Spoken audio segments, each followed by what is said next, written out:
ಗದಗ ನಗರದಲ್ಲಿ ಇರುವ ಕಾರಾಗೃಹದ ಹೊರಗಡೆ ಆವರಣದಲ್ಲಿ ಒಂದು ರೀಲ್ ಮಾಡಿದ್ದು ಕಂಡುಬರುತ್ತೆ. ಈ ರೀಲಲ್ಲಿ 5 ಜನ ನಡ್ಕೊಂಬರೋದು ನಮಗೆ ಕಂಡು ಬಂದಿರುತ್ತೆ.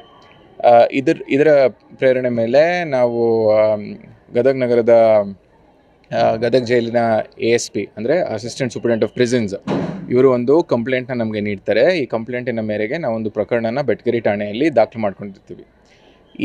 ಈ ಪ್ರಕರಣದಲ್ಲಿ ಅವ್ರು ಏನು ಹೇಳ್ತಾರೆ ಅಂತ ಹೇಳಿದರೆ, ಈ ಪ್ರಿಸನ್ದು ಏನು ಆವರಣ ಇರುತ್ತೆ ಅದ್ರ ಹೊರಗಡೆ ಭಾಗ ಅದು ರೆಸ್ಟ್ರಿಕ್ಟೆಡ್ ಆಕ್ಸೆಸ್ ಇರುವಂಥ ಪ್ರದೇಶ ಆಗಿದ್ದು, ಇದರಲ್ಲಿ ಅವರು ಬಂದು ರೀಲ್ ಮಾಡಿದ್ದು ಕಾನೂನನ್ನ ಉಲ್ಲಂಘನೆ ಮಾಡಿರ್ತಾರೆ ಅಂತ ಹೇಳಿ ನಮಗೆ ಹೇಳಿರ್ತಾರೆ. ಮತ್ತು ಕ್ರಿಮಿನಲ್ ಇಂಟಿಮಿಡೇಷನ್ ಕೂಡ ಆಗಿರುತ್ತೆ ಅಂತ ಹೇಳಿ ನಮಗೆ ತಿಳಿಸ್ಕೊಟ್ಟಿರ್ತಾರೆ.